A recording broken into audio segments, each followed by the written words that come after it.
and welcome to the Tabletop Games blog topic discussion.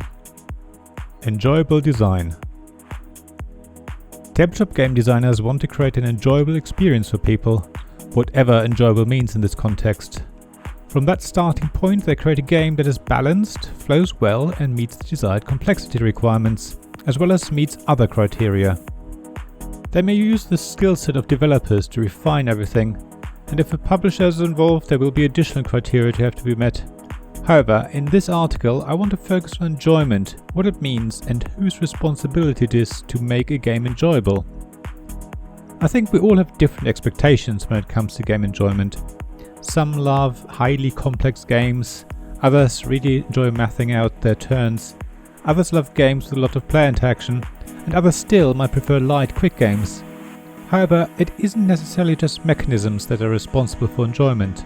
It can be very satisfying and therefore enjoyable to place highly detailed and chunky miniatures on a map, or create a tableau of beautifully illustrated cards. So components can be another part of game's enjoyment. Physical interactions are also often responsible for creating fun and enjoyment in a game. These are often based on game mechanisms, but I want to still list them separately, because the fun of having to contort your body in games like Yogi is a result of the underlying mechanism. Similarly, it can be very satisfying to roll 10d6 dice, which is also more of a tactile experience.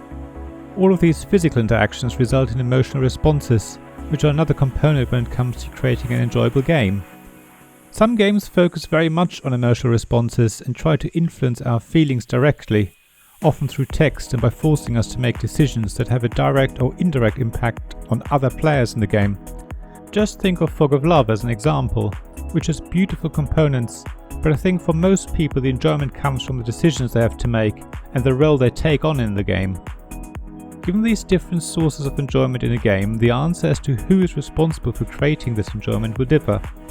I think at the core it will always be the game's designer, and possibly developers and publishers, but let me simplify this, and for the purpose of this article, allow me to just say it's the designer's responsibility. But ultimately, some or all of the responsibility will be transferred to us as the players for some of these sources of enjoyment. Let's start with mechanisms. These clearly are created by the designer, so it's their responsibility to ensure they create the intended kind of enjoyment in the game. However, after that, it is up to us to ensure we buy games that create the sort of enjoyment we want. If we buy the wrong games, we can't blame the designer, even though you could argue that sometimes it's not clear what to expect from a game. Yet, these days there are plenty of playthrough videos and reviews that allow us to get a good idea about whether a game is for us or not. Saying that, it's not just black and white, of course. There are games that mostly meet our expectations, but there might be a couple of gripes. I think there's no reason why you can't introduce your own house rules to make a game fit your expectations better.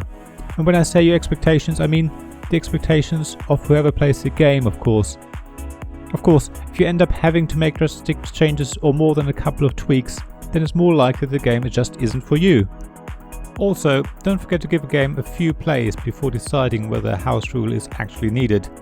After all, in the great majority of cases, the designer put the rules in place for good reason, and you run the risk of missing out on certain aspects of the game's enjoyment if you change them. It's all about balance though, because the enjoyment that a designer has intended for the game may just not be something you enjoy. There's another issue related to mechanisms, and that is the problem of alpha players taking over in cooperative games. I would argue that it is really up to us to decide who we play with, and the decision will depend on whether a designer has put checks in place to reduce the influence of an alpha gamer. However, it's not really up to a designer to ensure the cooperative game completely eliminates the influence of an alpha player.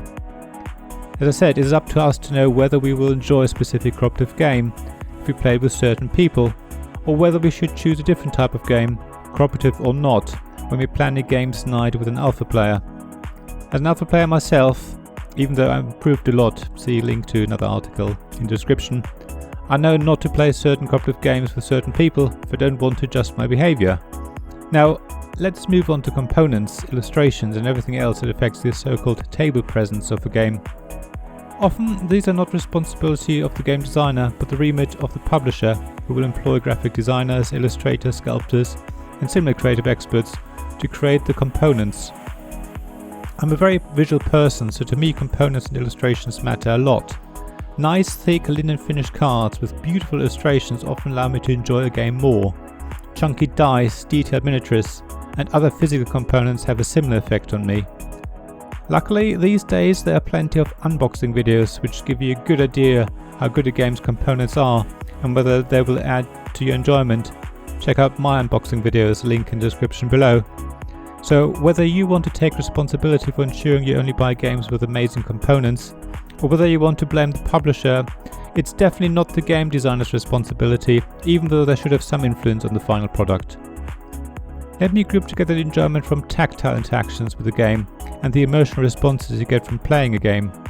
I would argue it's the designer's responsibility again to ensure the game creates the intended tactility and feelings, but then it's really up to us to decide whether that's what we want from a game, using playthrough videos and reviews. After all, if you really don't like contorting your body or are not bothered by role-playing a romantic couple, then these types of games aren't for you, even if the same games create a huge amount of fun for other people. In fact, sometimes you just might not be in the mood for a certain game, irrespective of what it is that the game uses to create enjoyment. You might love a game at certain times, but at other times it just is not fun. And that is fine. Hopefully you have another game to play instead. So what are your thoughts on who's responsible for the enjoyment of a game? Have you got a game that you really only enjoy playing when you're in the right mood? Are there games that you only play with certain people to get the most enjoyment out of them? Please share thoughts in the comments below, I'd love to hear from you. Thank you for listening to this Tabletop Games blog topic discussion podcast. Please check the description below for links mentioned in this episode, as well as to the written version of this article on the blog. If you enjoyed this episode, please subscribe, give us some stars or leave a review. Please also tell your friends about me, and if you want to offer financial support, check out my Patreon and Ko-fi pages, links to which you'll find in the blog at tabletopgamesblog.com. So thank you again for listening, and I hope to see you again soon. This podcast is made possible by the generous help from my Patreon supporters: Royal Patron Sean Newman, the UK half of Gamelot; Castle Guard David Miller of Subquark Publishing; Dice Masters James Naylor, publisher of Magnate the First City, and Paul Grogan of Gaming Rules; and Shining Light Robin Kay of Rune Sky Games, Sarah Reed of Resourceful Games, Tim Vernig, and Richard Simpson of We're Not Wizards.